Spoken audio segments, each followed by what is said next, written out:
the CEO of the Pima Air Space Museum, Scott Marchand, and the Director of Collections, Andrew Bailey. So one of the crown jewels of our collection, and has been for even before we were even open to the public, is our Star of India, the B-24J Liberator. I'll let Angie give you a little bit of the background on its service before it came into our hands. Right. So this was one of the aircraft that were sent to the Royal Air Force and used, well, supposed to be used as essentially maritime patrol. It would not have had the ball turret in it. It would have had the search radar for anti-shipping and anti-submarine patrols.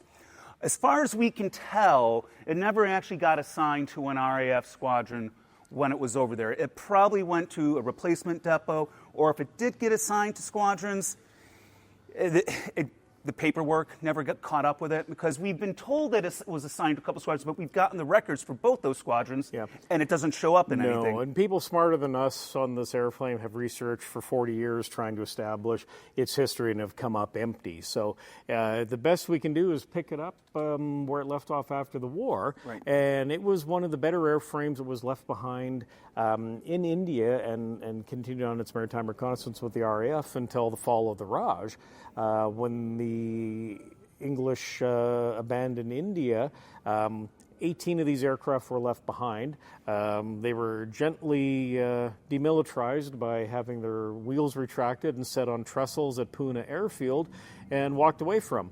Shortly thereafter, the newly formed Indian Air Force rolled in, picked the airplanes up, put them on their gear, repainted the rondelles and markings on them, and put them into service for another 20 years.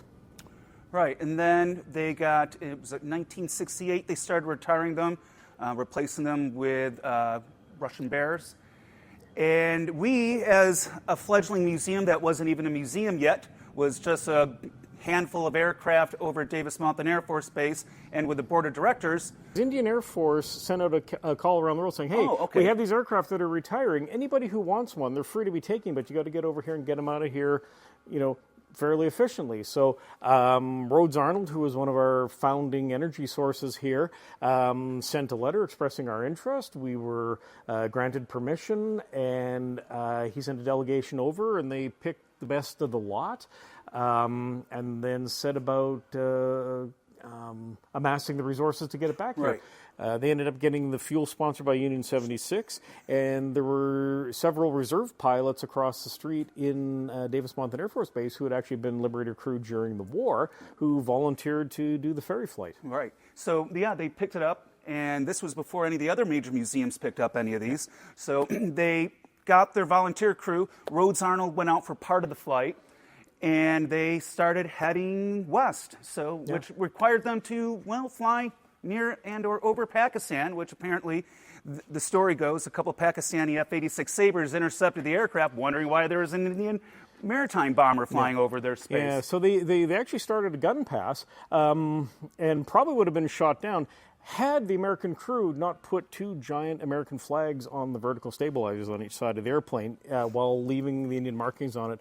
So the crew were instructed to land. They landed in Karachi, and after several days of diplomatic negotiations and discussions, they were cleared to depart for the rest of their leg in their flight, and were escorted out of Pakistan by the same Pakistani Sabres that intercepted them. After several more legs hopping across Europe and over the North Atlantic through Gander, Newfoundland, it ended up here in Tucson in the summer of 1969 and was greeted by Jimmy Doolittle and many other local dignitaries.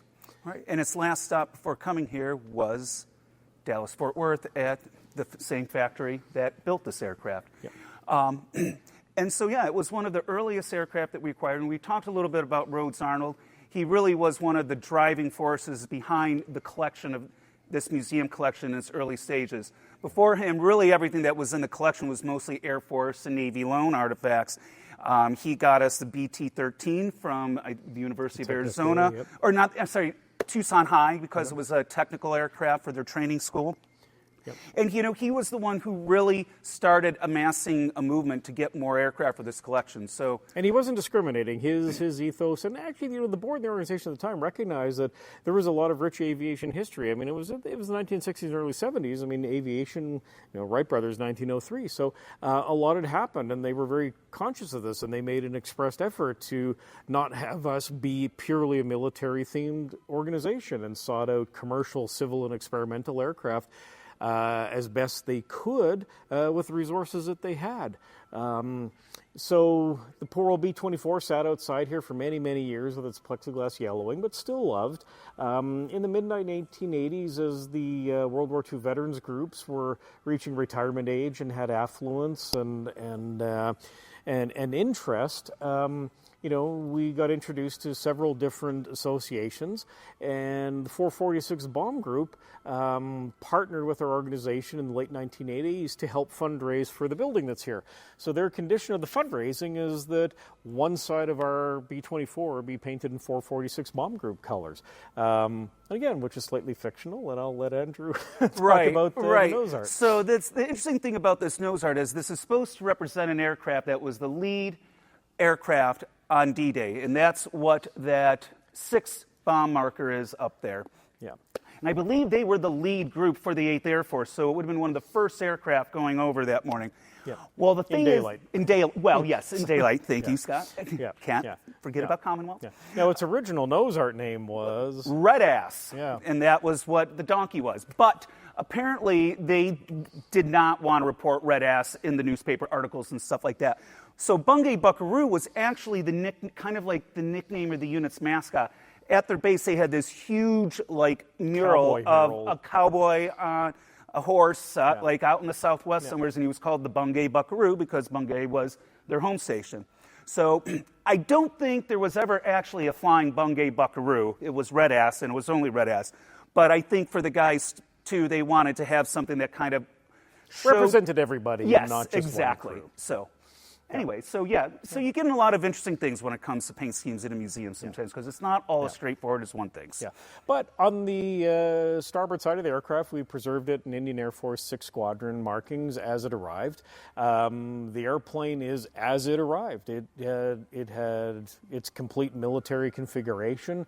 Everything that went into the factory in Fort Worth that the RAF used, that the Indian Air Force used, is still here. And as Andrew touched on before, the only exception is the ball turret, which was installed to have it representative of the 446 and more broadly representative of Liberator combat configuration versus the H-2S radar that it was originally configured with. So it is our...